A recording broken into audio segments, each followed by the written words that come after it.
మోదీ దేశానికి ప్రధాని అయ్యారని అదానీ ప్రపంచానికి కుబేరుడు అయ్యారని తెలిపారు సిపిఐ జాతీయ కార్యదర్శి నారాయణ. సెబీ కూడా అదానికి దాసోహం అయిందని ఆరోపించారు. అందరూ కలిసి ఫెడరల్ స్ఫూర్తిని దెబ్బతీస్తున్నారని ఫైర్ అయ్యారు. హైడ్రాను తాము స్వాగతిస్తున్నామని చెప్పారు. ప్రభుత్వ భూముల్లో కార్యాలయాలు నడుపుతున్న కొందరు కార్పొరేట్ శక్తులు వాటిని ప్రభుత్వ కార్యాలయాలకు ముడిపెడుతున్నారని విమర్శించారు. దీనిపై చర్చించేందుకు ప్రభుత్వం అఖిలపక్ష సమావేశం నిర్వహించాలన్నారు నారాయణ. హైడ్రా సంస్థకు సంబంధించిన పేరు నాకు గుర్తుంది, కానీ చాలా మంచి చరిత్ర ఉన్నాడు, మంచివాడు, గట్టివాడు.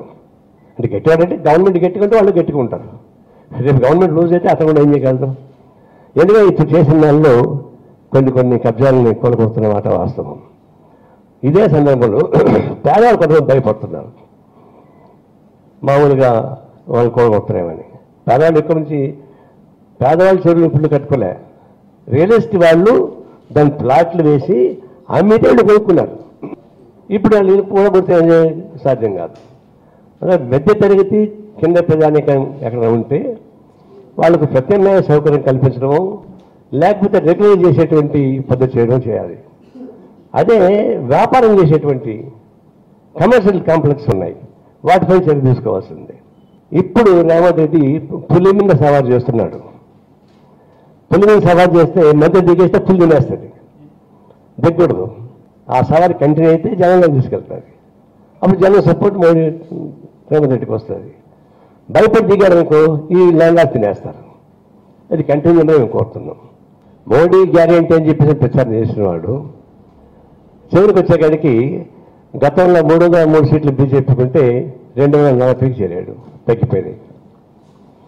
గతంలో ప్రధానమంత్రులకు అందరికీ ఎక్కువ ఓట్లతో మెజార్టీ గెలిచేవాళ్ళు, ఈసారి తక్కువ మెజార్టీతో గెలిచాడు. ఈ రెండు సరిపోతాయి ఆయన డ్రాప్ పడిపోవడానికి. ఆయన ఎంత అన్పాపులర్ అయ్యాడు. ప్రధానమంత్రి అయిన తర్వాతనే వచ్చినటువంటి వెసులుబాట్లు కార్పొరేట్ కంపెనీస్ పెరుగుతున్నాయి. దానిలో అదాని అసలు ఒక విధంగా ప్రపంచంలోనే అత్యంత ధనికుడు చెప్పేసి వస్తూ ఉంది. మరి ఈయన ముఖ్యమంత్రిగా ఉన్నప్పుడు ఆయన స్మగ్లర్, ఎంజాయ్ స్మగ్లర్. ఆయన ముందర పోర్ట్ ఉంది, స్మగ్లర్. ఈయన దేశానికి ప్రధానమంత్రి అయ్యాడు, అతను ప్రపంచానికి కుబేరుడు అయ్యాడు. ఇద్దరు లింక్స్ ఉన్నాయి, అనేక లింక్స్ చాలా మంది మళ్ళీ వాళ్ళు చెప్పకల్లా. అత్యంత పవర్ఫుల్గా ఉన్న సెబీ కూడా అదానికి దాసం అయిపోయింది, అది కూడా బయటపడింది. మరి అదాని సెబీని చైర్మన్ తీసేయలేకపోతున్నాడు, అదాని కంట్రోల్ చేయలేకపోతున్నాడు.